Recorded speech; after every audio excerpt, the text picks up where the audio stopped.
Good evening, viewers. My name is Melvin Metzger. I'm the host of the Melvin Metzger Show. I'm streaming live on Facebook on the AMAZE TV platform network. Please like the show page. Please share with your friends. Tell a friend to tell a friend to tell another friend that the Melvin Metzger Show is live, and I've got another special guest tonight with me. Share this amongst your cousins, your loved ones, as well, and so that we can get more people inspired, because I've got a guest here who's going to inspire a lot and lots of viewers tonight. Ooh. Right. My guest is a British-born Sierra Leonean. She's a director, an actress, and a writer. And she works extensively in TV, radio, film, and theater. She's a lecturer as well in speech and drama at St. Mary's University, and her poems and short stories have been published in various anthologies.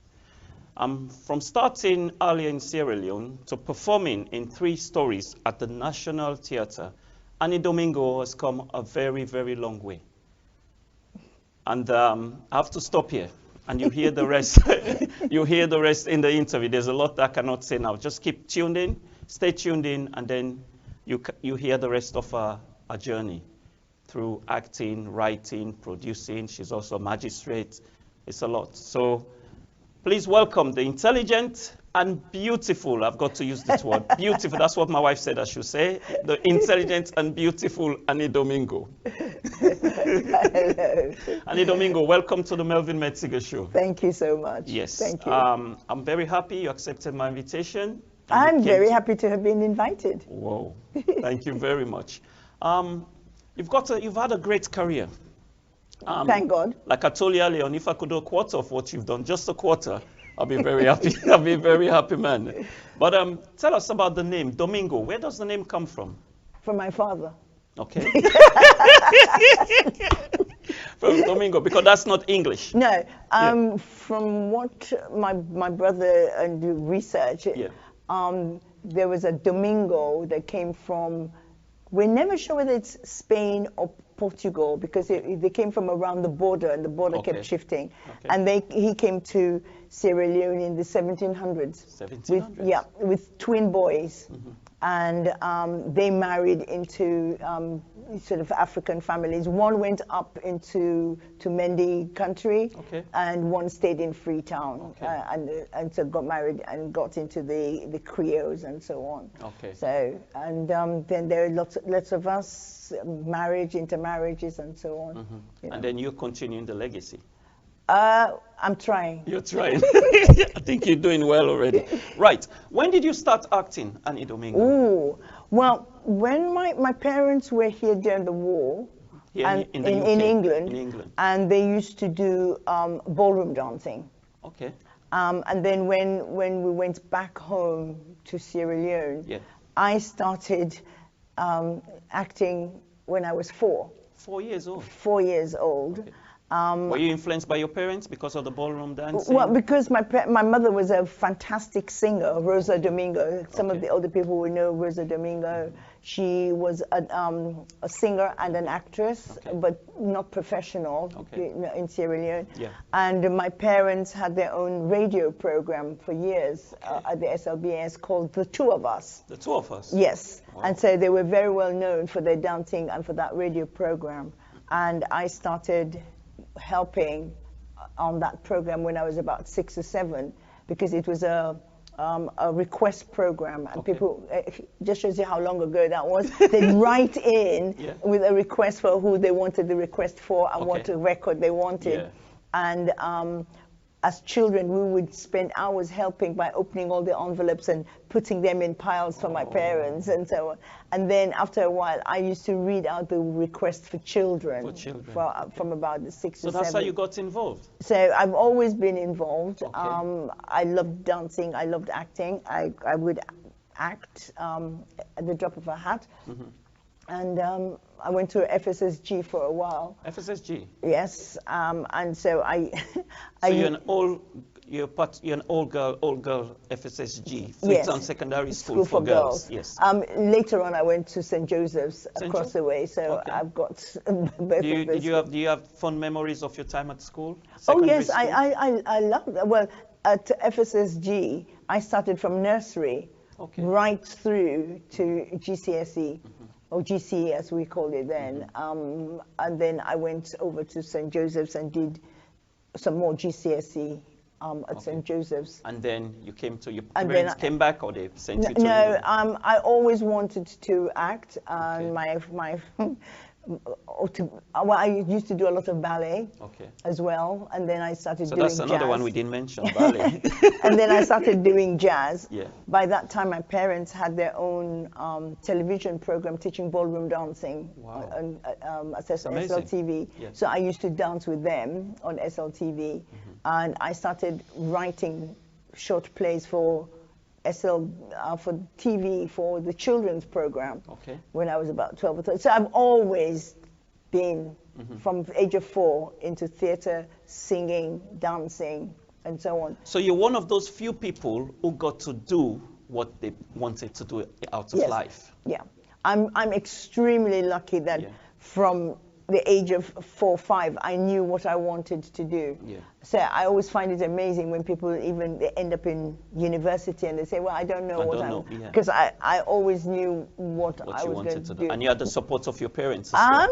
Yeah, my dad is a disciplinarian as well. My dad did not want me to do it as a profession. As a profession. Because they'd done it all their lives. And my mum had done it. I had very good results. Yeah. So they wanted me to go to university, but I can be stubborn. So I said no, I wanted to go to drama. And actually what happened was that I applied for Rose Bruford in the end, Rose Bruford College of Speech and Drama, because my father agreed to that because you also did a university degree and you also trained to be a teacher. Okay. So I was doing 3 different courses at the same time. Yeah. So that was acceptable to my dad. So I came over then to go to drama school. But it's not like nowadays. I applied from Sierra Leone on a Grundig reel-to-reel. it's that long ago. So they never saw me. Yeah. I never saw the college. I just applied from Africa and I sent them. They only heard my voice. And I got a place. Yeah. You mentioned Africa. You applied from Africa. You have a strong connection with your roots. You're one of those few actresses or people from Africa who are very proud of their roots. You always got something about Africa in the front of your mind. Yes, I think that's thanks to my parents. Okay. Because we were here. I have an older sister and a younger brother. Yeah.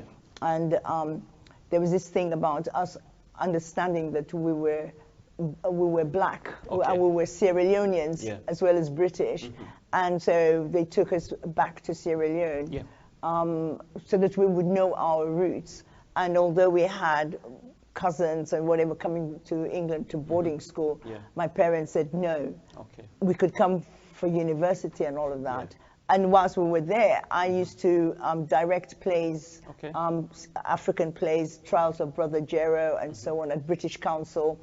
And so I always believed in incorporating my Africanness with my Britishness. You've done that very well. Even look at the way she's dressed today. She's a true African. Yes, and there are ways of saying it without sort of throwing it down people's throats. I always wore my gowns and things, not necessarily all the time for special occasions, but I mean, you know, I can use the material, but I wear it in a trousers or a hat or something. Wow. So it incorporates it. I'm very proud of being British, but Sierra Leonean at roots. Yeah. Yeah, you can add the African, but it's Sierra Leone. Yes, Sierra Leone. Because you get a lot of people who okay, I'm a British. I'm Yeah. a black British. I mean, Yeah. let's leave the Sierra Leone or the Nigerian. I'm all of those things because I believe that we should incorporate all of us, not divide ourselves up into sections, because the Sierra Leonean in me talks about a part of me, and the Britishness in me talks about a different part, and when you put them together, they become stronger. Yes. For me, all the parts of you are like strands of a rope, Yeah. and when you plait them, the more strands, stronger and unbreakable. Wow. So that's Thank you how I very see much. myself. We're live on the Melvin Metzger show with Anni Domingo. I'm being inspired already. I can end the show right now. I'm inspired already by a story. Please share this live broadcast with your friends. Tell a friend to tell a friend that the Melvin Metzger show is live with Anni Domingo. She's an actress, a director, a writer, and she does everything. Right, at this point in time, it's called Breaking the Mafa. Is it Mafa? Yes. Right, if I could get our engineer to put that up on the screen. Tell us about this book. Some of us have not bought it yet. Some of us have not even read it. Hurry.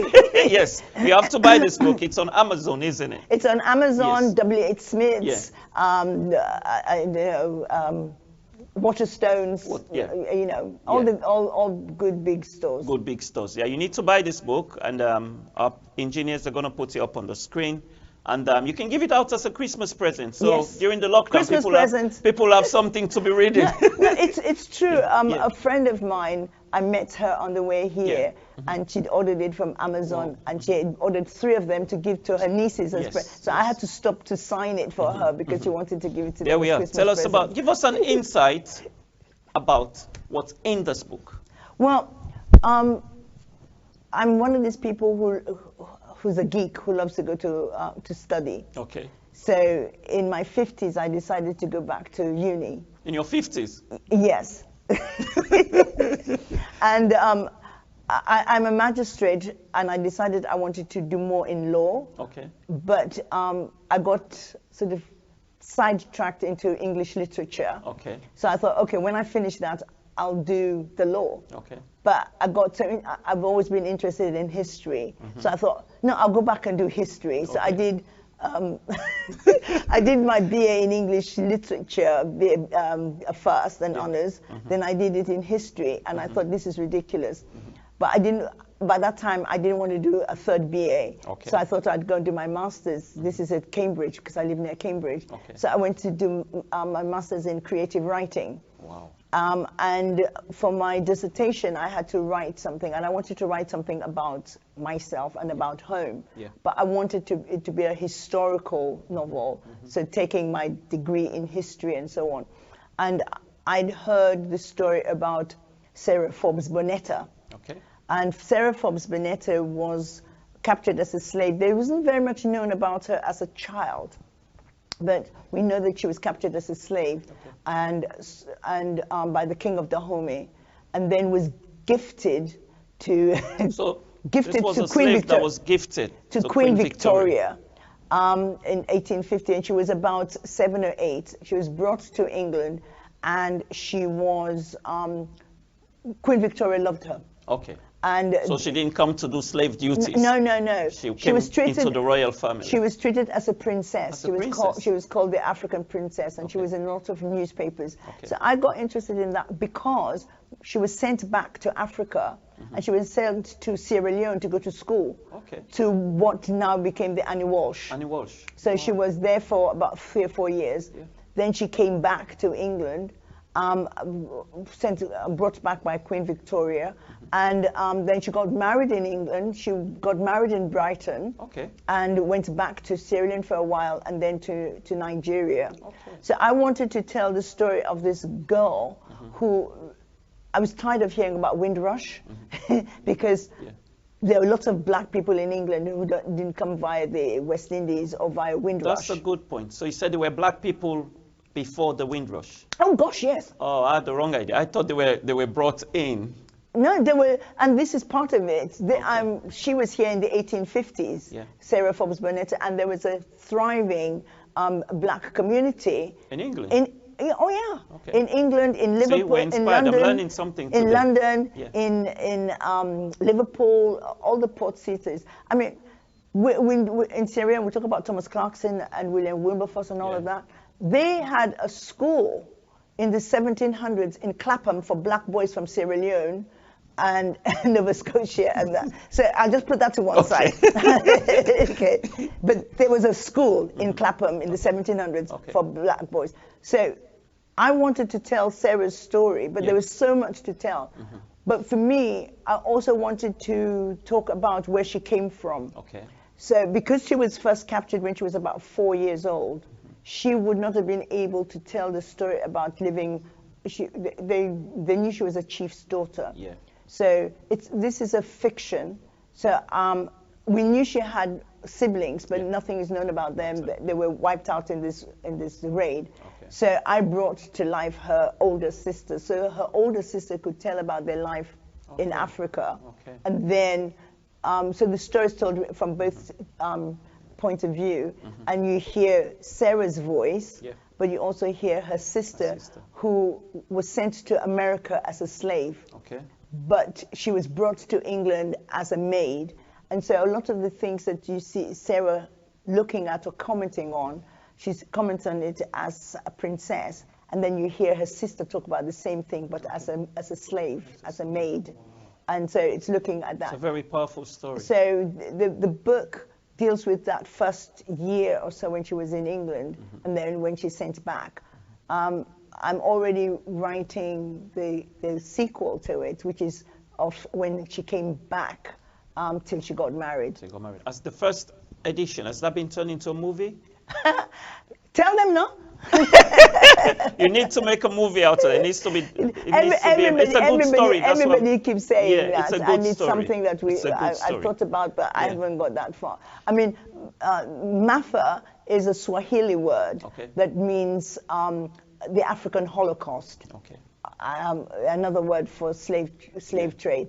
I didn't want the word slave in the book because, on the title, because it wasn't about her being a slave. It was about what it was for her to be a black girl in Victorian society. Times, However, I wanted something that told people that this was to do with, had a flavor of Africa. Yes. So I put in this African word in it. And the sequel is called Ominira, which is the Yoruba word for freedom. Freedom, okay. So I spend a lot of time thinking about titles and what they say. So in Breaking the Mafa Chain, each chapter has a verse, a saying at the top, and which pertains to what's coming in that chapter. Is Mafa is that an English or Yoruba word? It's Mafa. Swahili. Swahili word. And it means? It means African Holocaust. African Holocaust, yeah, you mentioned it. Because you didn't want to use the word slave. Yes, yeah. Which is the other word for slave trade. Right. And I saw that as this character of Sarah, who was breaking that tradition of the slave trade. And, you know. Yeah. So. Can I ask our engineer to put that photo back on so that we can let people know what let the viewers know what we're talking about tonight. Yeah. Right, this is the book by Anni Domingo, Breaking the Mafa Chain. Yeah, and I'm very proud that the quote at the bottom, a gift to readers everywhere, is made by Aminata Fona, who is also Sierra Leonean. She's an author as well. She's a famous author. Okay. I need to bring on the Melvin Metzger show. From her father was Sierra Leonean, and her mother is from Scotland. So she spent some of her time in Sierra Leone. This is the best time of the year. You need to get this book. You need to buy it and give it as a present to someone or for yourself to read. I'm going to buy mine tomorrow. I'm going to order mine tomorrow. Jolly and good. I'm going to be on Facebook with it to show that I've bought my copy. And that's what I want. Right. Thank you very much. Anni Domingo, you won the Myriad Edition first novel competition. Yes. Could you tell us a bit about that? As I said, Breaking the Mafa Chain started off as my dissertation for my master's. Okay. And everybody, my tutors and other students kept saying, you've got, because I only had to do the first 4 chapters. Yeah. And they kept saying, you've got to do something with it. You've got to finish it. They were all interested. So I entered a competition at the Lucy Cavendish, Okay. Cambridge University, and it came second. I thought, oh God, now I really do need to finish it because you didn't have to, for that, you didn't have to have finished the novel. You could tell them. So I started finishing it, and Myriad were doing New Daughters of Africa. Yeah. Daughters of Africa was done about 25, 26 years ago, edited by Margaret Busby, who is the first black publisher, editor in England, publishing. And the idea is that you look at women writers from the diaspora, but black women. And the first one had all sorts of people from way back.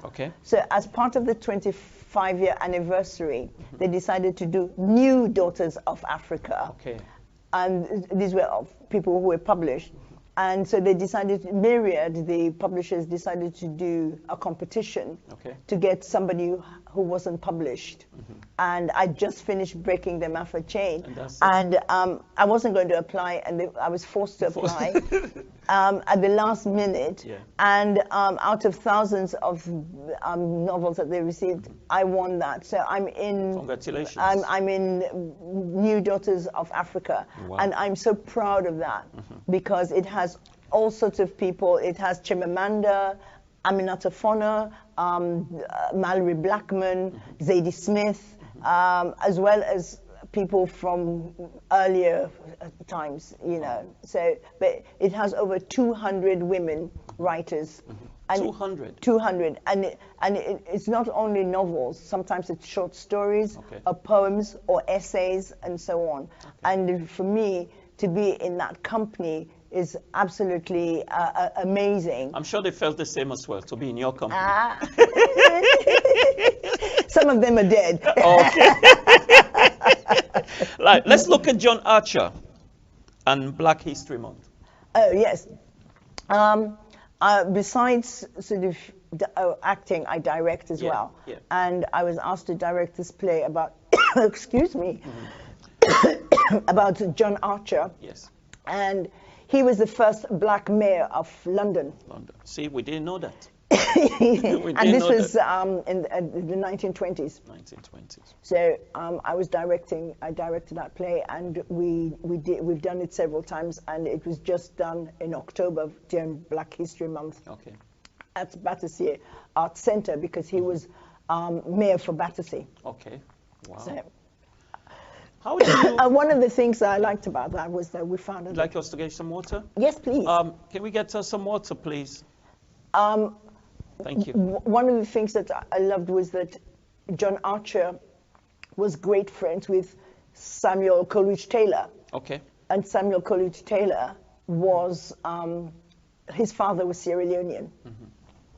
So part of the John Archer play that we did, I had an opera singer sing one of Samuel Coleridge Taylor's songs in it, because he was one of the most famous black, famous composers of his time, and one of the first black famous British composers. So, Right, and then, so, you were also part of the 2018-2019 cohort of NCW Escalator Talent Development. That scheme where you receive 10 months of professional development and one-to-one mentoring. From, I've just got this from Booker, longlisted, from Yvette Edwards. Yvette Edwards. Yes, tell us about this mentoring. There's so many different competitions, and the Norwich competition is for writers, developing writers in the east of England. And because I live in Cambridgeshire, I come under that cohort, that area. And I'd applied before. I didn't get in because they have hundreds of applications and they only choose 10 each year. And again, it was, whilst I was still finishing Breaking the Mafia Chain, I sent a section of Breaking the Mafia Chain to them. And Yvette Edwards, who's a wonderful writer, was my mentor. And so I worked with her on sort of tidying up, editing, breaking them off a chain, but also looking at the start of the next one. So that's when I started developing my ideas for the sequel and talk with her about that. So that's one of the reasons why that has got as far as it's got so far. Okay, well done. You need to tell us a secret, Anni Domingo. How do you stay inspired? How do you inspire yourself?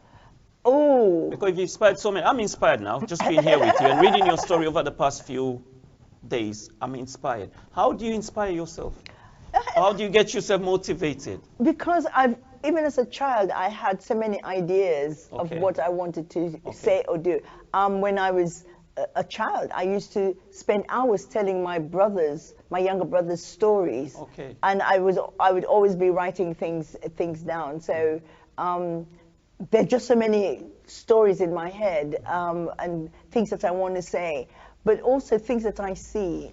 This is why I get involved in so many things, because I think put your money where your mouth is, which is why I became a magistrate and so on. Because when things annoy me, I want to do something about it. And if I see that there's somewhere where I can put my tuppenny worth and it's going to help, then I will get involved. I mean, so, which is why, as I say, I deal with adoption work and fostering and so on. Tell us about your magistrate work. You said earlier about adoption. At the moment, I'm not doing it. Only you spend time studying as well. Oh yes, I've been a magistrate for over 20 years. See, that's what I said earlier. If I could have just a quarter of what you've achieved. However, it annoys me to say this, but I'm not doing full-time magistrating at the moment because you have to stop being on the list when you become 70. So I'm on a supplementary list where they can call me if they need somebody extra and that. But I can't sit regularly anymore. And I think it's disgusting that because of your age, you can't do it after doing 20 years. But, so I'm still a magistrate, but I don't sit regularly anymore.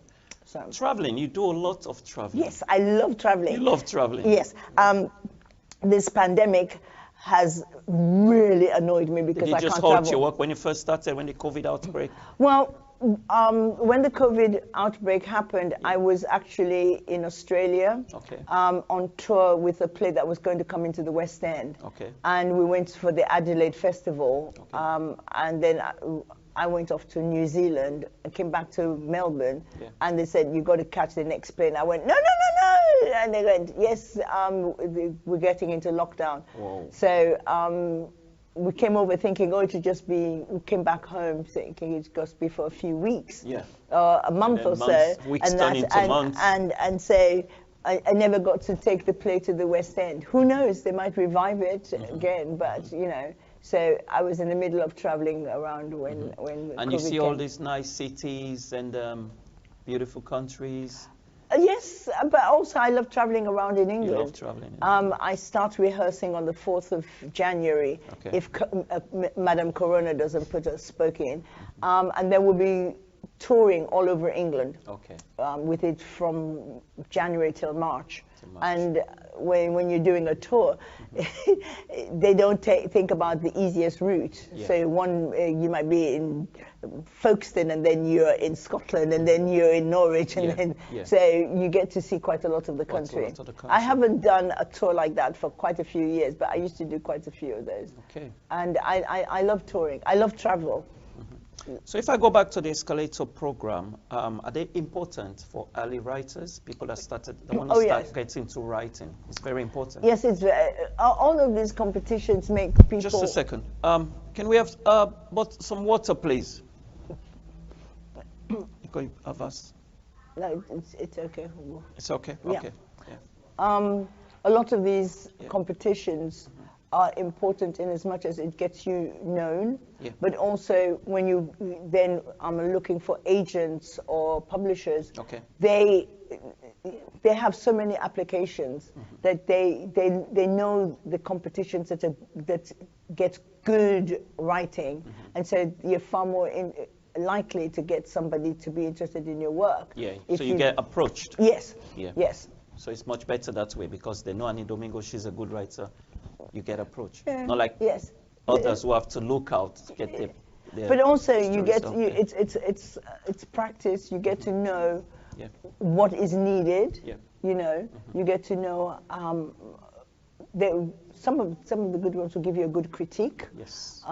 Sort of something like the national writing competition, when you have a mentor, they will work with you, and they will see how you can tighten it, what are your ideas. You have somebody to bounce those ideas off. So, you know, the competitions are important. Even if you don't win, it's not just about the winning. Yeah. It's about it's about putting yourself through that process. Yeah. It's about discipline. Yes. It's about sort of trying to achieve something at a specific time and so on. Yeah. Yeah. Right. So how do you strike a balance between... Okay, let me use another one. How do you switch between directing, writing? How do you make the switch? Is it an easy one? You just, okay, today I'm going to be directing. Next week I'm going to be writing. I don't find it difficult. Everybody, I can compartmentalize quite easily. Yeah. Okay, so. Our engineer is trying to get you a glass of water. Thank you so much. Thank you. So I hardly ever do one thing at a time. Okay. So, for example, whilst I was at university I did 3 degrees in 8 years. Whoa. But I was also teaching, and I was acting, and I was also I had 3 young children as well. So you know, okay, when I come home, this is what now for an hour. You have to plan. Yes. If you fail to plan, you plan to fail. Yes, I'm a good planner. Good. The one thing I learned is not to worry about things that are not important. Okay. Okay, so if I have a deadline, for example, and I've ironed the clothes, but I haven't put them in the cupboard, don't worry about it. You know, you can always do that. You know, I've done the washing, but I haven't put it away, don't worry about it. It's always time to do that. Yeah. If you come to my house and you think it's untidy, don't come.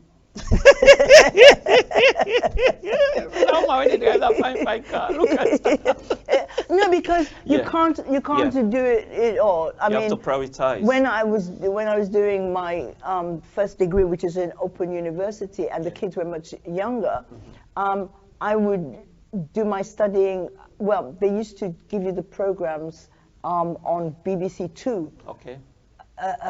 Late at night. So you were supposed to record it, and then I would watch it live, but that's when I would do all the ironing. Okay. So I'd be watching the television and ironing. So you're multitasking. Yes, but I'm talking about that would be like 2 o'clock in the morning. And then you have to get up the next day. Yeah, I'm lucky. I don't need a lot of sleep. I'm like that as well. I don't need a lot of sleep. You know, and I used to worry about that because people would say, "Hey, you need more sleep." I go, "Okay," but I bought a Fitbit, and that's my friend. Okay. Because it showed me that I had a pattern. Okay. And I sleep between 3.5 and 4.5 hours every night. Yeah. But once a week, I will do 5.5 to 6 hours. Okay. And if that's my pattern, that's what my body is telling me.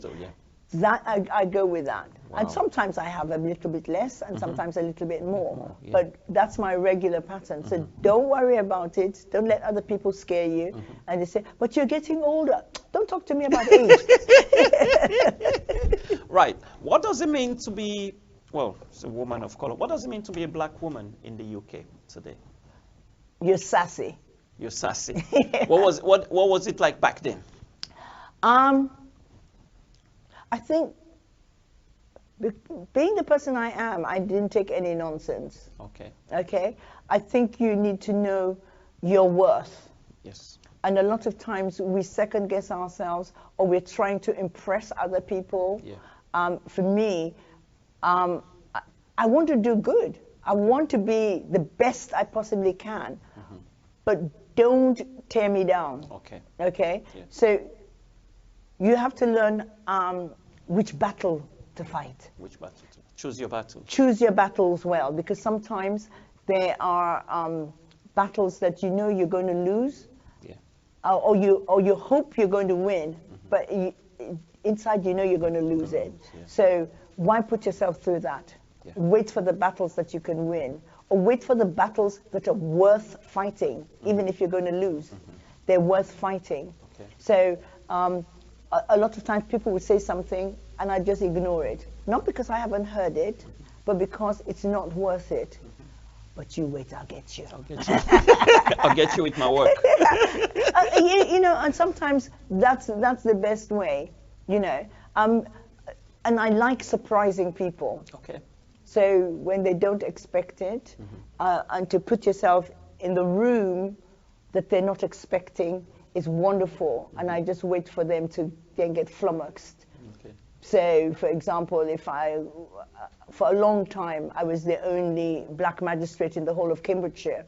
And when you go there, they're not expecting you. So people have asked me to take their coats, or where could they go get drinks and that. And you just smile. And my husband was English, and a lot of time they would ignore me and talk to him. And then he'd have to say, oh no, I'm a guest. She's the magistrate. And you know, just little things like that. No point in getting... Has it improved as with time? Has it improved? Yes and no. Okay. Yes, in as much as, especially this past year or so with Black Lives Matter and so on. And no, because when you scratch at it, it's still there. You know. Yes, it's improved because I've got to the age now where I don't care. You don't care. One of the lovely things about getting old is that you can say what you want to say, and if they don't like it, tough cookie. Tough cookie. Yeah. So, tough cookie.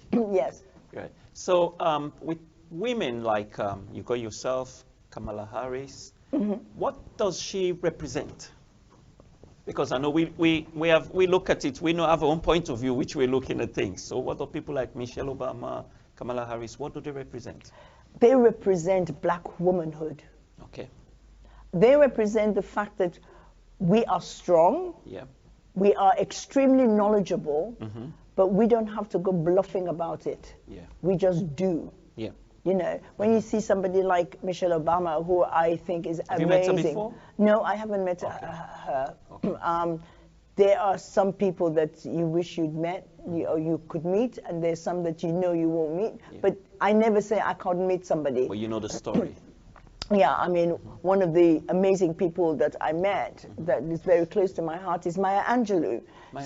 Yeah, so, you know, and I translated her poem, And Still I Rise, into Creole years ago, and I was lucky enough to perform it for her. Yeah. And she loved it. So, you know, that's something you don't know. But these people are people who have thought. Yes. They are kind. They think of others. But more than that, they know who they are. Know yourself. Yes. Know yourself, know who you are, know where you come from before you can know where you're going. Where you're going, yeah. You know. And I know where I'm from. I'm from Sierra Leone. Me not good creativity. There you have a good creativity. Jesus, we're live on the Melvin Metzger Show with Anni Domingo, actress, director, and writer. Right. Tell us a bit about, you've done a lot of Shakespearean work. Yes, I love Shakespeare. Well, there you go. Tell us, tell us a bit about some of the work you've done and the adaptations. I teach a lot of Shakespeare. Okay. I've performed Shakespeare in England, toured it in America, taken it to Europe, and so on. And it always excites me because there's so much. And I was talking to my students only last week, and I said that I read Shakespeare. I'm a ferocious reader. I was reading Charles Dickens at the age of 8, you know, 8 or 9.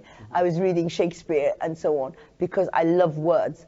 But I was saying that the first time I actually saw a Shakespeare play was in Sierra Leone. Sierra Leone. Yes, and it was Julius Caesar up at Government House in Creole. In Creole? In Creole. Okay. So a few years ago, they did all of Shakespeare's plays, and he wrote 37 plays. They did all of them at the Globe.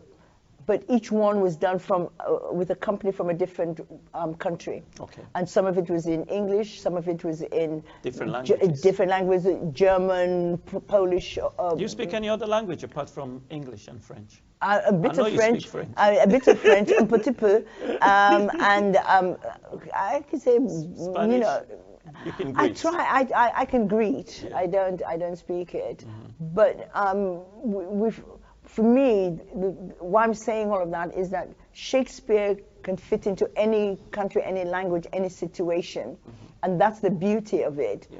And so many of the words we use nowadays. Yeah. Came from Shakespeare. He made up those words. Yeah.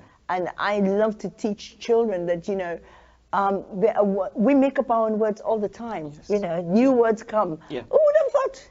Zoom. Zoom. You know, What's Skype. Up? Skype. Yes, you know, yes. all of those TikTok. words. TikTok. And we use words that mean that are generic. Yeah. So if you say, pass me the Hoover, it doesn't mean that it's a Hoover. It could be anything else. Yes. But that's, you know, or pass me that biro. Yeah. It means a pen. Yeah, and so on. So Shakespeare did a lot of that. He spoke the everyday language. And for me, it's like a detective story. And you pull it apart and see what's the core of it. And I teach Shakespeare to children who are 8, 9, okay. And they get it. How do you find it when you teach the younger generation? They love it. They do? Yes, because it's all to do with the approach. Oh, okay. It's hard. Shakespeare never wrote his plays for us to sit and you read it and then they say next, and the next person read it and that. He wrote it to be heard, to be spoken. In Shakespeare's time, a lot of people say, I'm going to listen to the play. Yeah. They're not going to see the play, they're going to listen to it. Yeah. The words were important and so on. So, and the rhythm of it and so on. So, when I was saying I decided to do my English literature, it's because there was a course in it where you could do Shakespeare. And I thought, I'll do this first, and then I'll come back. You know, and then you come back. I'll come back. And of course, you know, I've done it as an actor, and I've been in many different ones and taught many different ones. Wow. So, yeah. You've been in the well, I don't want to say industry. You've been doing this for a while now. Yes, a long time. A long time, a very, very long time. And people tend to draw parallels between England and the United States. Is it true that, does it hold true that if I go to the States or break through quickly or then stay here, or I need to go there and get the experience and then come back? No. How does it work? I think it's easier for men than for women. In the States? Yes, okay. For English men to go over to the States and that. There are some women, who, and especially lately, who are breaking through.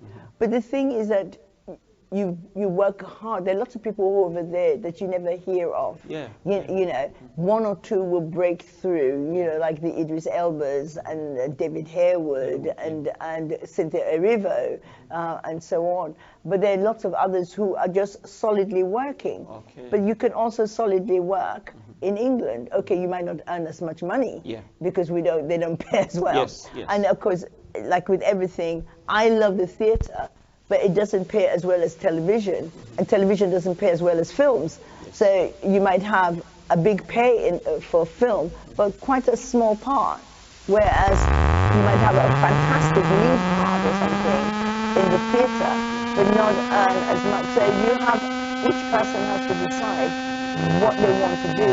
I mean, to me, I always say, if they say, so where do you see your career going? I said, alive. Because I don't know, some of the things that I'm doing were not in my plan. Okay. You don't know. It's to be aware, to have some kind of a plan, but leave it with enough room about it to maneuver, to go down this path or to go down that path. I mean, 10 years ago, I didn't think I'd be writing a novel. I didn't think that I would be in the same anthology as people like Chimamanda and Aminata Fona and so on. So, you know, I could have honed myself into this path and this is the way I'm going. I wasn't doing as much directing, for example, and that. So I like the variety of my life. I like being a Renaissance woman who can do both literature, drama, and be an academic, but at the same time be an artist. I like that combination, and I like the fact that I remember what my mother saying something to me a long time ago as a child, and she said, you know, you can do anything you want. And I thought about it, and I said, yeah, you can do anything you want. Yes. That doesn't mean you can't attempt it. You can attempt it, yes. And you can do it to your own satisfaction. And I started learning how to play the piano because I thought there were so many people who could play the piano who were no more intelligent than I am or more artistically a bit able. It's because they practiced, because that's what was there. They didn't have the television, they didn't have the radio, they didn't have the internet and so on. That was how they made their music. So I might not be like a Beethoven, but I could still pick out a tune. Yes, a tune, yeah. That would be enough to satisfy me. That's great. It's like people who say, oh, I want to act. Everybody can act. Yeah. Every single person can act. Yeah. That's what I say to my students. Everybody can act. It's how well you can do it, or how consistently you can do it. How can you repeat it? You take a 3-year-old child. They're the best actors. You go, now, who took that sweetie? And they go, not me. That's acting. Yeah, that's acting. Acting is how do you persuade somebody else that what you're saying is the truth? Okay. You're that person. Right. That's good. That's true. We're live on the Melvin Metzger Show. We're coming to. Are you sure you're that person? We're coming to the end of this episode, and I'd like you to give. Don't forget to buy the book. It's on Amazon. And what's the name of the book? Breaking the Mafia Chain. Breaking the Mafia Chain. Would you like to send a Christmas message to our viewers? Well, I know that Corona is around and COVID and that, but besides that, let us have a good Christmas. Be good to each other. They've got something on television at the moment, the Million Minutes. So you just pledge that I will do 5 minutes or 10 minutes or an hour. Give those minutes as a gift. Give somebody an IOU that you can do something for them. Maybe not immediately, but maybe in the new year. Even if it's just to call up somebody and say, I'm thinking about you. Because for me, that's one of the things I did during the pandemic. I would call people. I made a point of at least one person a day. I'd call. You don't have to call me back, or I'll just send a text saying, I'm thinking of you. It might be somebody might be lonely over Christmas and they wouldn't say. So be kind to one another. There you have it. Send them some love. Yeah, there you have it. Be kind to one another. Send love. Make a call. Call that one person. They don't have to call you back, but just make a call and make sure just to check up on them and make sure they're okay. Anni Domingo, I didn't want this. Now it's gone so quick. I didn't want this interview to end, but we sadly have come to the end of this interview. And I want to thank you so much. You're very welcome. It's been a pleasure having you on the Melvin Metzger Show. Yes. And I'm inspired already, and I think I've got a mentor right here. Please, when I'm not jealous me, I don't get a mentor. Right. So my viewers, thank you for watching. See you next week at the same time at 8 o'clock, and have a very good Christmas. Thank you all, and good night. Well, there you go, sir.